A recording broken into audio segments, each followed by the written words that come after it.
"There you are, Admiral Carter," General Nolan said, stepping out of the black government-issued sedan, his 4 stars gleaming like fire under the Academy sun. We were about to send out a search party. I was still standing at the security gate, where just 5 minutes earlier a petty officer had politely and very firmly told me I wasn't on the list, not under my birth name, not under rank, just not at all. Behind the metal gate, my entire family was already inside, taking their seats for my brother's medal ceremony. My mother had walked past me without a word, pretending to fidget with her pearl brooch. My father barely glanced at me, then shook his head in disappointment, not at the mistake, but at me for causing trouble. And Logan? Logan saw everything. He leaned into his wife and said it just loud enough for the gate crew to hear. "She should have married a real officer. All she does is push spreadsheets." They laughed. Everyone laughed, except the guard, who looked at me with embarrassed sympathy. What they didn't know, what none of them ever cared to ask, was that just 36 hours earlier I'd commanded a remote counter-terror operation that saved an entire SEAL team from a killbox ambush. But that didn't matter, because in their world, I wasn't real. I was just a ghost in slacks and silence. Until now, because I wasn't just at the academy to watch my brother get honoured, I was here to receive mine, and for once they would see me. They used to call us the Carters in Command. That's what the brass plates on our family photo wall said, gold-plated frames lining the hallway like a shrine to military legacy. My father, Harold Carter, retired Marine Colonel. My grandfather, Navy Rear Admiral, honoured posthumously. My younger brother, Logan, a rising star since the age of 12 when he could recite the military phonetic alphabet faster than the national anthem. He was born in uniform, smiled in it, breathed it, and then there was me, the oldest child, the quiet one, the girl who could reprogram our home network before she could legally drive, who won state math competitions and skipped AP classes to sit in on war college lectures her father never acknowledged. Good with computers, they used to say, the way someone might compliment a child for being good at puzzles, harmless, contained. I got accepted into an accelerated cryptography program at MIT when I was 17. I remember placing the acceptance letter on the kitchen table during breakfast. Logan was halfway through buttering toast when my dad looked up, skimmed the letter and said without a pause, "That's great, Sophia, now pass the salt." That same week, Logan was accepted into Annapolis. My mother hosted a backyard barbecue with custom sheet cake, blue icing piped with "Congratulations, future Admiral." There were flags, a guest list, even a speech from my uncle who hadn't visited in 3 years. My accomplishment became background noise, a static hum under the louder, more familiar music of pride reserved for Logan. I told myself it was fine, that maybe, in a family built on boots and brass, my work would never shine the same way. Still, I kept at it. I studied harder, graduated early, earned a research position in military strategy analytics at Langley. Eventually, I was hand-picked for a classified counterintelligence unit, one so deep in the shadows that even my own department referred to it by code only. But I never told them. My parents, my brother, they never asked. And after a while, I stopped offering. Not because I wanted to hide, but because I was tired of watching their eyes glaze over, like everything I did was a placeholder, until Logan did something worth celebrating.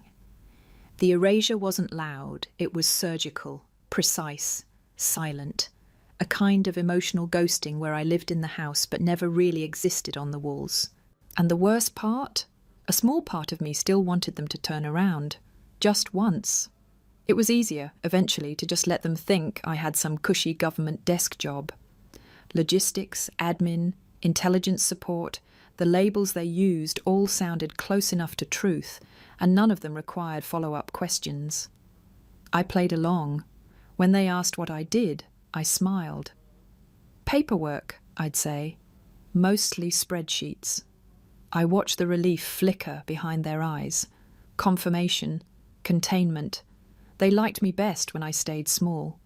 But there was one day, just one, I almost told them everything. It was 6 years ago. I had just returned from Operation Nightgate, a mission that prevented a biological attack on a US carrier fleet. It never made the news, never would. But I was there, inside a steel war room, feeding intel to a strike team 3 seconds from death. I didn't sleep for 3 days. I lost one operative, we saved 24 others, and I walked away with a commendation that came sealed and unnamed. A week later, my father called, not to ask about me, not to check in. He needed help with Logan's graduation slideshow, something about merging video files. He assumed I had time. I did it, of course. Sent it back polished, synced to patriotic music, and closed my laptop quietly when no one even said thank you. That same weekend, I opened my personnel record on a secure terminal to check for updates. There was a flag, a red marker I'd never seen before. An internal investigation had been initiated against my clearance level, accusations, inflation of operational role, chain of command breaches, and classified leak risk. My blood ran cold. I didn't know who flagged me. The file said, anonymous tip. The review lasted 94 days. I wasn't demoted, but I was pulled from the next 2 missions. Promotion cycles skipped over me. And the recommendation letter that had been sitting on a desk at Fort Meade vanished without explanation. No answers. Just silence. Just suspicion. It took over a year for my record to clear again. By then, the damage had been done, not just professionally, but mentally. I began to doubt myself, my worth, my presence. I had no proof, but the wording in the complaint, it stayed with me. Certain phrases, a tone too specific to be random, the kind of things someone might write if they were angry or threatened or jealous, and somewhere in the back of my mind, a thought I never dared say aloud began to whisper, what if it came from someone who knew you, someone who wanted you out of the way? I buried the thought, because the alternative, that someone I shared blood with could do that, was too cruel to carry. The funny thing about being erased is that you learn to survive it like any other battlefield, quietly, strategically, without flinching.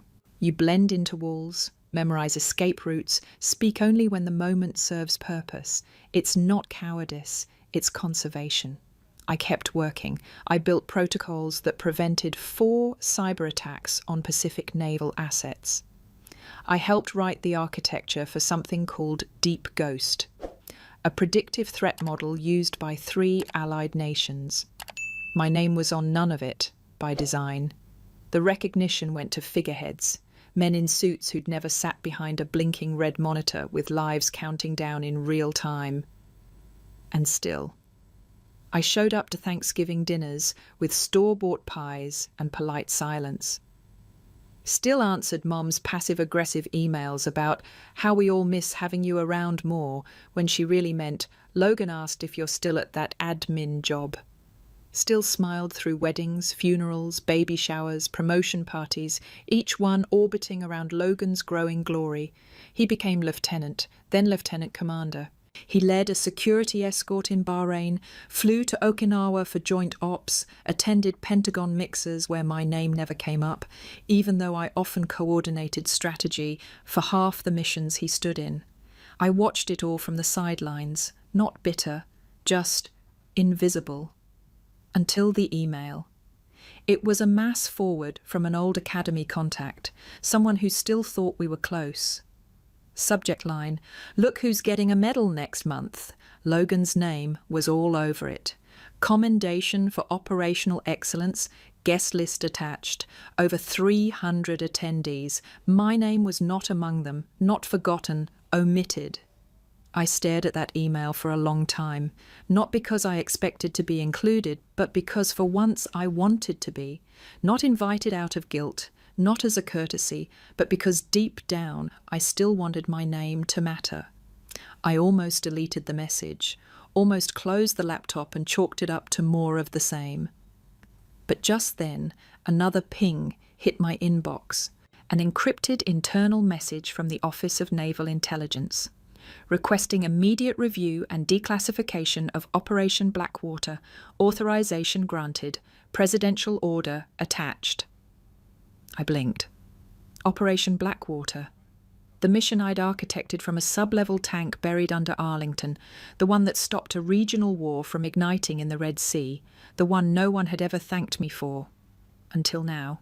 Below the signature line was a simple P.S. Your presence is requested at the Naval Academy on June 10th. Dress uniform, you'll be seated with General Nolan. And just like that, after years of being erased, they wanted me to be seen. The uniform hadn't been touched in nearly 3 years. It hung at the back of my closet, like a memory too heavy to fold, navy blue, sharply pressed, double-breasted, with silver buttons, and the weight of 1,000 unspoken hours stitched into every seam, 2 stars on each shoulder, the insignia of someone who'd been trusted with silence, danger, and consequence. I laid it across the bed, ran my fingers along the hem. Outside, D.C. buzzed with summer heat. Tourists lined the National Mall, vendors hawked overpriced water bottles, and life carried on, blissfully unaware that the woman in the 5th-story apartment, 3 blocks from the Pentagon, had just been called back into the light. It had been so long since I'd shown up publicly in full regalia. I'd grown used to operating in the shadows, used to being the faceless force behind other people's victories, used to hearing my ideas repackaged in someone else's voice. But this was different. I stood in front of the mirror, buttoned the jacket up to my throat, and stared at myself. Not the quiet girl in the corner of family photos, not the spreadsheet handler, not the disappointment in her mother's eyes. Admiral Sophia Carter. It looked strange. It looked right. I packed light. The invitation hadn't specified accommodations, but I booked my own suite anyway, far from the main hotel block where I knew the Carters would be clustered. I wasn't ready to see them. Not yet. The car ride to Annapolis the next morning was quiet. Just me, my duffel, and the low hum of a city I'd learned to survive. Halfway across the bridge, my phone lit up. Logan. Text message. First one in 8 months. Heard you're back on the East Coast. Try not to fall asleep during the ceremony. No greeting, no apology, just the same smug assumption that I was still the punchline to a family inside joke. I didn't respond. I almost blocked him. Instead, I took a breath and stared out at the water. This wasn't about him, it wasn't even about me. It was about walking into that room with 2 stars on my shoulder, not to prove anything, but to exist.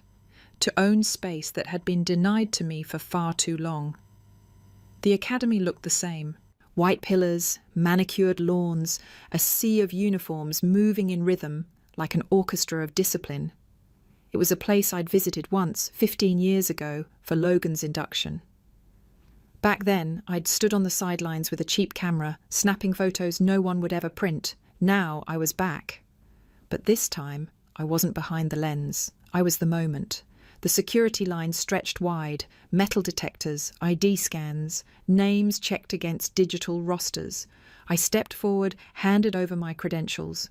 The petty officer scanned the badge, paused and blinked. His eyes flicked up to my shoulders. 2 stars, Rear Admiral. Then he straightened with such force it looked painful. "Ma'am, apologies, right this way." I nodded, curt, professional. But inside, something rippled. The first time someone in uniform had addressed me with genuine respect, in front of my family's institution. And yet, even in that moment of small justice, I braced myself for the next blow. Experience had trained me to expect collapse after every rise. A handler guided me through a separate corridor, quieter, lined with portraits of legends past. He handed me a seating assignment and pressed something small and silver into my palm. A pin. The Presidential Citation Star. It hadn't been on the itinerary.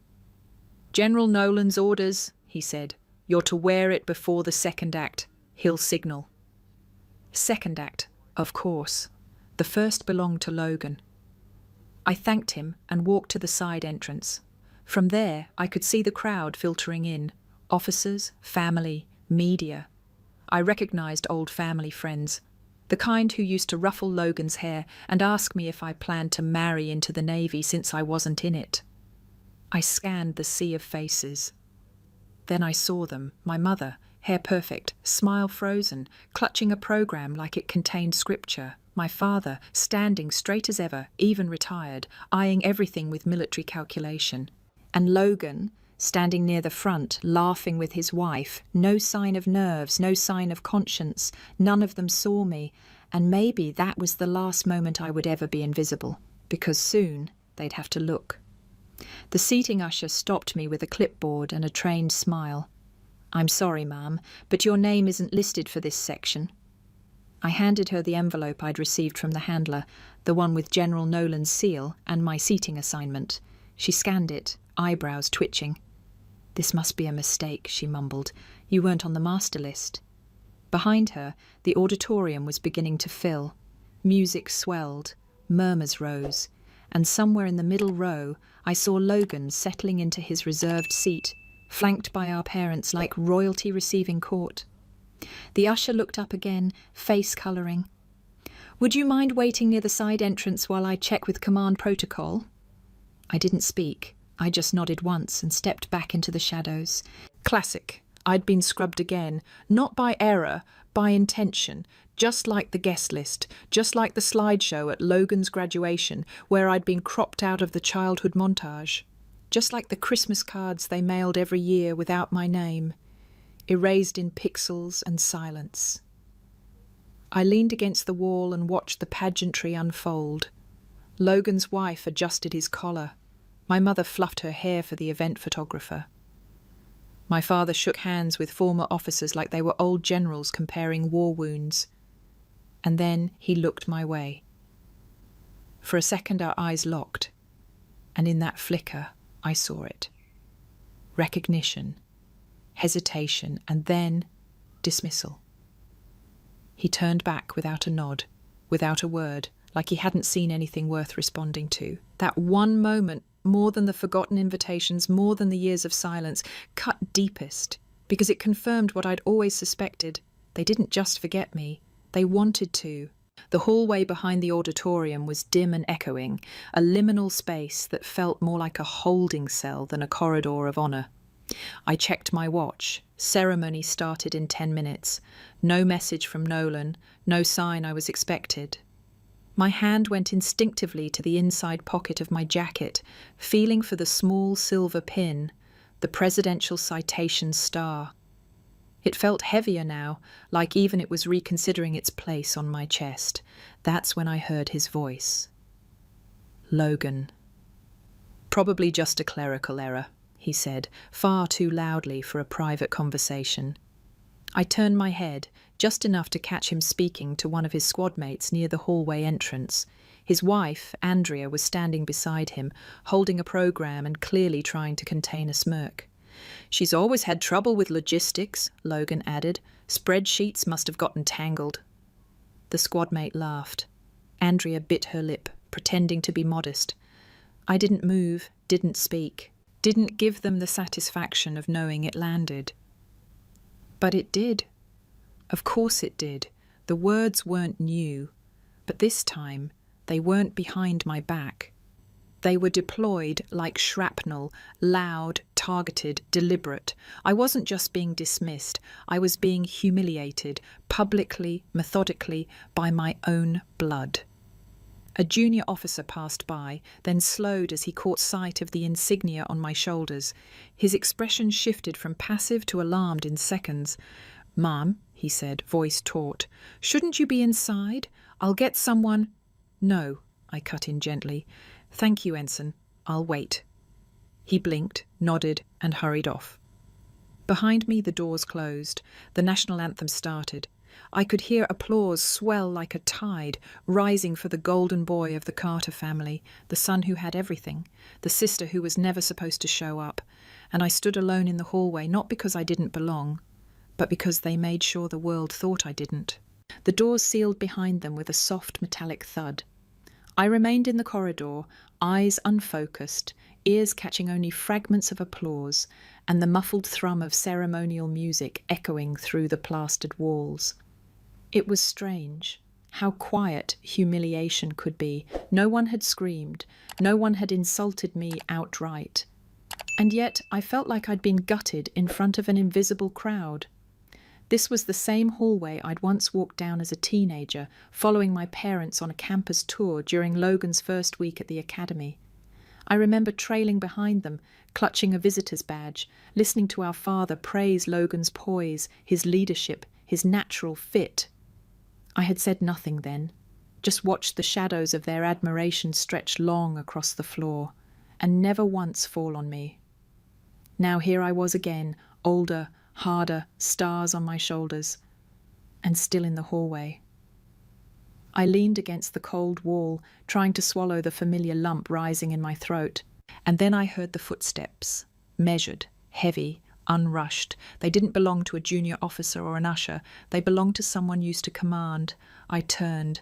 At the end of the corridor stood General Nolan, 4 stars, full dress, posture carved from history.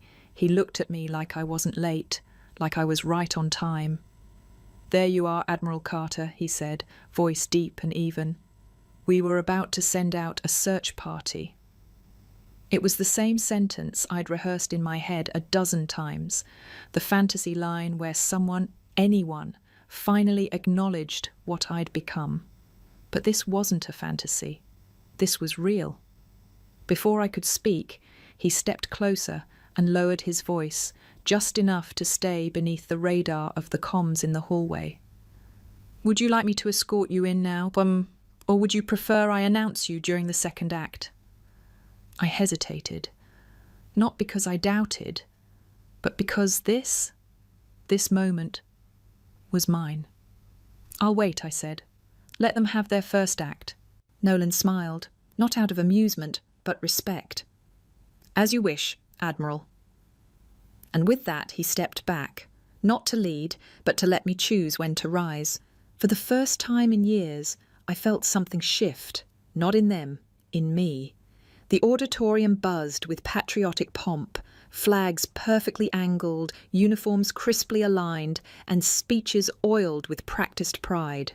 I slipped into the reserved row beside General Nolan, unseen by most, tucked behind a structural column that blocked a third of the audience's view. It was intentional. I wasn't meant to be noticed. Yet. On stage, Logan stood at the podium, basking in applause. His voice rang through the speakers, measured and dramatic, as if auditioning for history.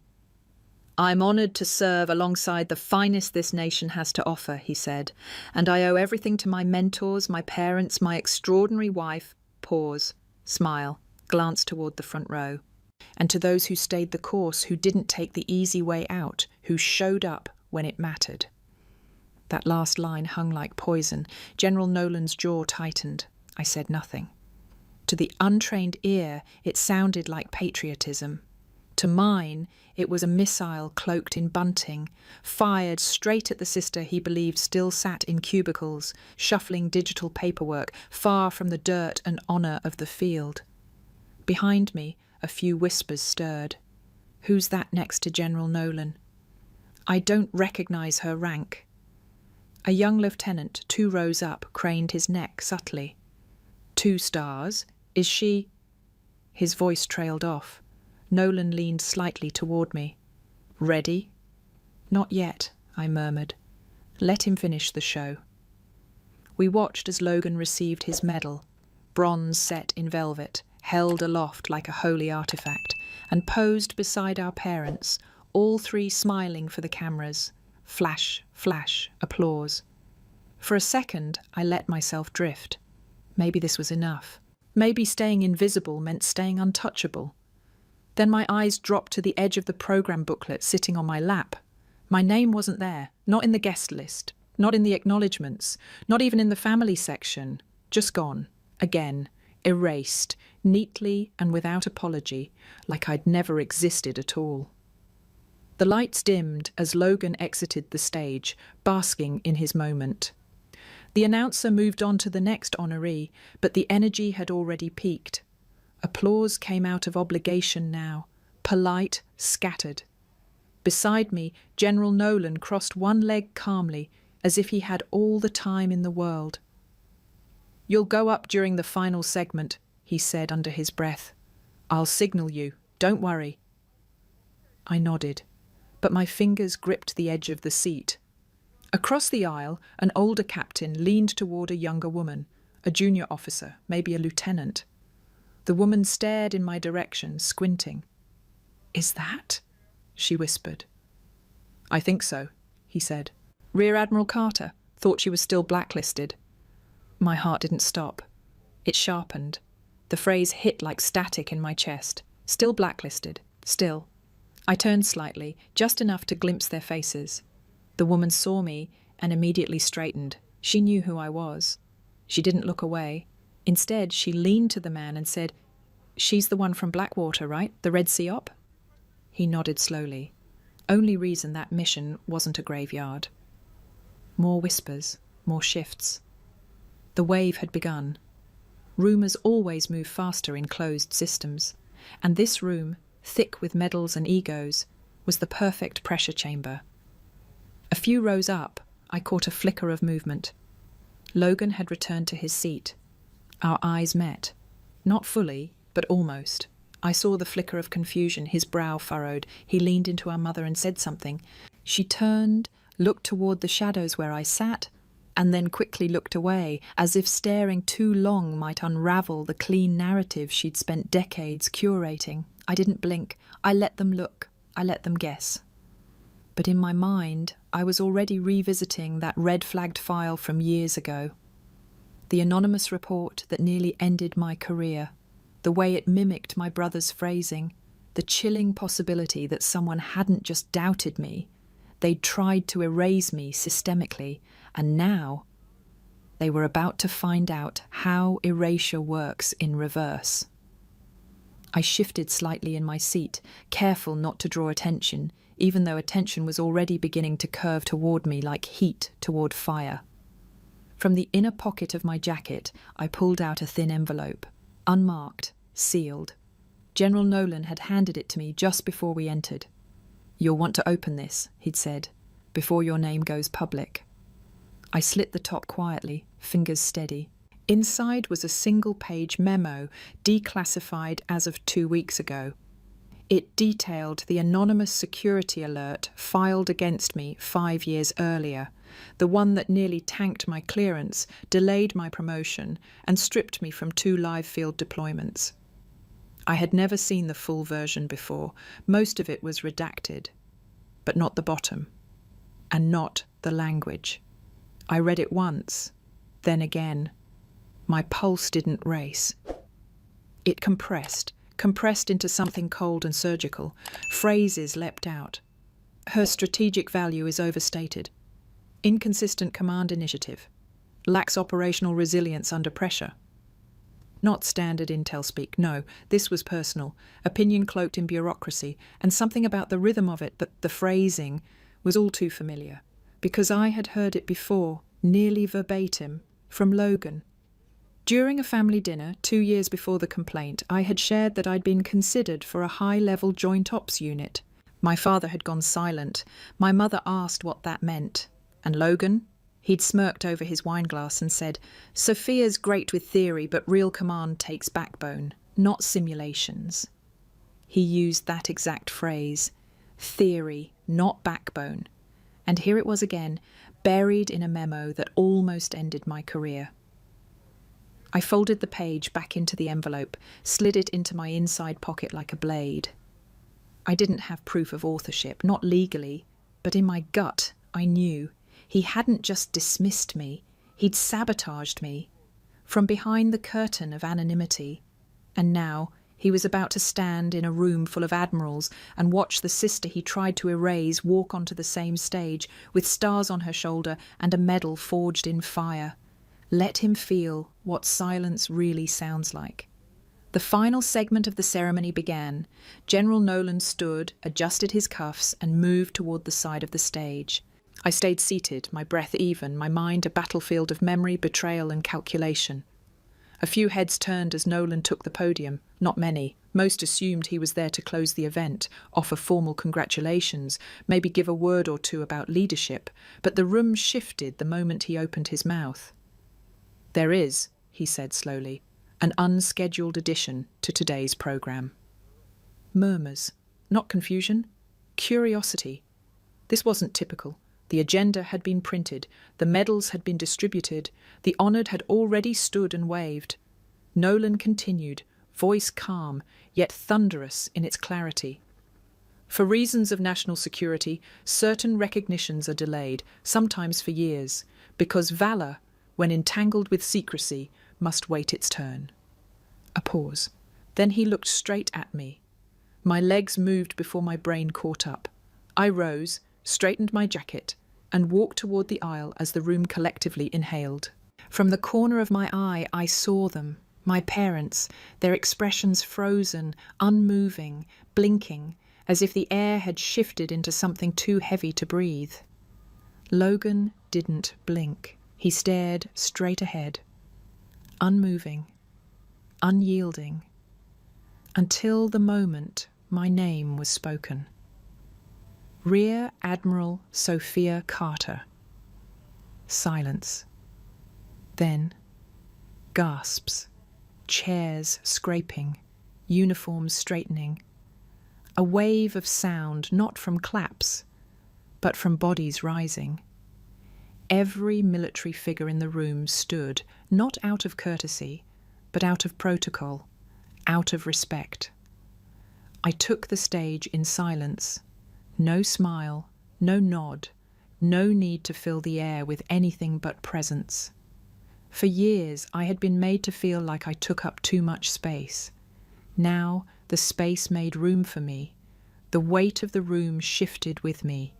Each step I took felt slower than time itself, like I was walking not just toward the stage, but through every year I'd been forgotten, every slight, every sideways glance, every moment my name had been left off a list. General Nolan waited at centre stage, standing with perfect posture, expression unreadable, but his eyes, they were fire and steel. When I reached him, he extended a small velvet box, and for a moment the silence was so deep it felt holy. "With the authority of the President of the United States," Nolan said, "and in acknowledgement of an operation that prevented the loss of civilian lives and a multi-nation war in the Red Sea theatre, I present to you the Distinguished Service Medal." He opened the box.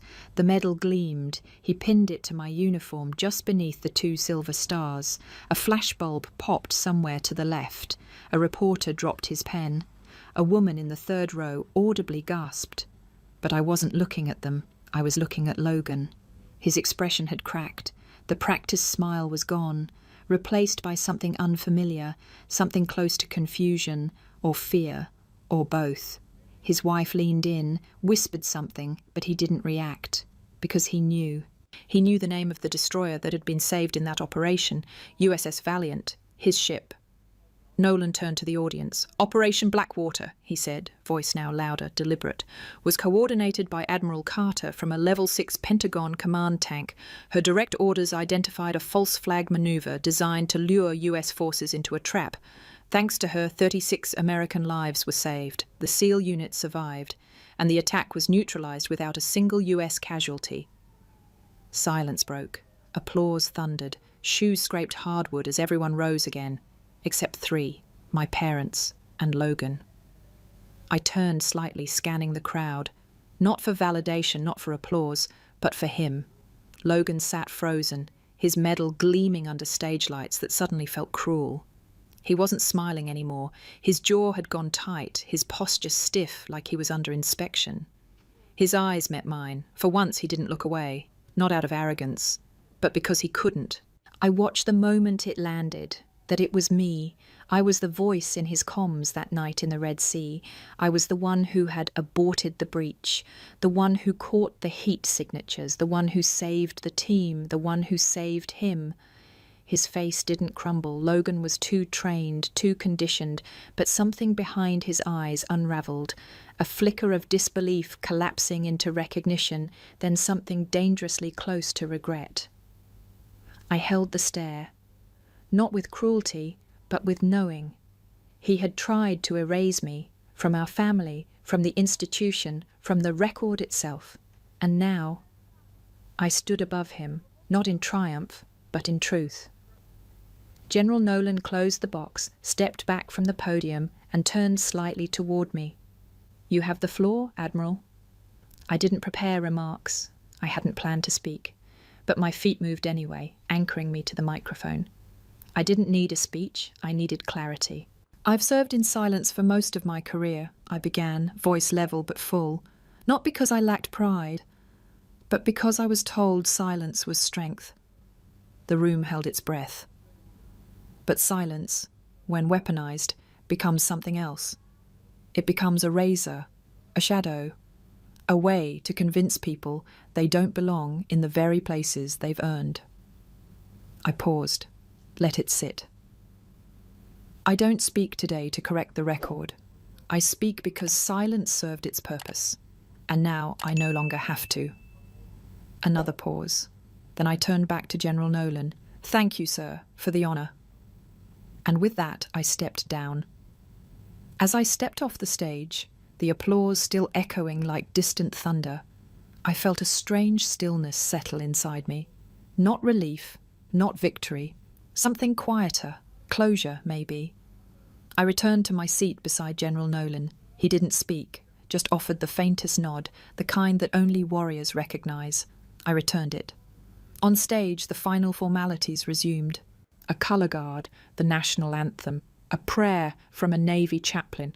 But the audience wasn't listening anymore. Not really, they were watching me. Whispers rippled like sonar. "She's the sister." "That's Carter's sister? An admiral? Why wasn't she listed?" "She outranks him." I kept my gaze forward until I felt a presence near my shoulder. It was Andrea, Logan's wife. She wasn't smiling now. She bent slightly, her voice low, barely audible beneath the orchestral swell. "I told him not to send that complaint," she whispered. "I begged him." I blinked, slowly turned to face her. "What?" Her eyes, filled with something between guilt and fear, didn't waver. "He wrote it, the clearance complaint, after your Nightgate mission, said you were moving too fast up the chain, said Dad was getting nervous that you'd outshine the Carter name." I stared at her, stunned into silence. "I didn't agree," she continued, "but I didn't stop him either. I thought it was just ego. He promised it wouldn't go anywhere, that it was just to slow things down, but then it did." I couldn't speak, not because I was shocked. Deep down I'd always suspected, but because hearing it confirmed out loud by someone inside the perimeter that rewrote the air around me. She placed something in my palm, a flash drive. "He drafted it on my laptop," she said. "I kept the autosave." And then, just like that, she straightened, smiled politely, and walked back to her seat as if she'd simply complimented my shoes. I sat still, the medal on my chest heavier now, not with burden, but truth. Proof. Undeniable. My breath steadied, because now the silence didn't belong to them, it belonged to me. And I would decide when to break it.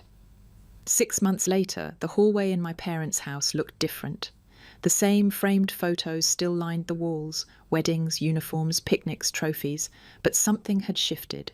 In the centre of the display, where Logan's officer candidate portrait once stood alone, there was now a handcrafted cherrywood case, clean lines, glass front, interior lit by a soft amber glow, inside 3 medals, my grandfather's service star, Logan's commendation, and mine, front and centre. The Distinguished Service Medal gleamed in the warm light, pinned above a folded American flag. Next to it, a photo of General Nolan placing it on my uniform, both of us standing proud on the Naval Academy stage. I ran a hand along the edge of the glass. "He built it last month," my mother said, stepping into the hallway. "Said it was time the Carter family display told the whole story." Her voice was softer than I remembered, tired but not resentful. "I didn't expect you to come for Thanksgiving," she added. I wasn't sure I would, I replied. She nodded. Well, I'm glad you did. We stood there for a moment longer, both of us looking at the case, not speaking, just breathing. That night over dinner, the usual performance didn't return. No posturing, no medal counting, no stories retold for the 1,000th time, just real questions. Dad asked about interagency coordination. Logan, quieter than I'd ever seen him, listened. Even Andrea seemed different, less curated, more human. It wasn't perfect, it wasn't forgiveness, but it was something else, something better, recognition. Later, on the back porch, Logan joined me without a word. We sat in silence for a long while. The swing creaked softly beneath us, cicadas humming in the trees. Then, finally, I was afraid, he said. I didn't look at him, just waited. That you'd pass me, that they'd love you more, that I'd be nothing. The words weren't a confession. They were a surrender. And somehow, that was enough. I didn't answer him right away. The night air was cool, the kind that reaches into your lungs and forces you to exhale slower. The stars above us were sharp, unapologetic, like the ones on my shoulders. I spent years thinking I needed this family to approve who I was, I said finally, to see me, to name me. He didn't move, just listened. But the truth is, I continued, my worth isn't something you give me, Logan. It's something I carry. I always did. He nodded slowly. I'm proud to be your brother, he said, his voice low, almost breaking. And for the first time I could say it back, not out of obligation, not out of performance, but from a place of calm, of truth, of self-possession. I'm proud to be your sister. Because this wasn't revenge. It was liberation, not just from him, or from the silence, or the shadows, but from the version of myself that waited for permission to exist. I rose, brushed a hand along the railing, and looked out into the dark stretch of the woods beyond the yard, vast, quiet, unknowable, like the future. When I left the next morning, no one cried, but my father stood at the door and said something I'd never heard from him before. Come home more often, it's different now. And maybe it was. Not perfect, not clean, but real. And that was enough. As my car pulled away, I checked the mirror one last time. The cherrywood display case glinted in the window, my medal in the centre, no longer hidden, no longer denied. If you've ever been dismissed, erased, underestimated, if you've ever had to build your value in silence, carry your fire through a cold world, or whisper your own name just to remember it, this story is yours too.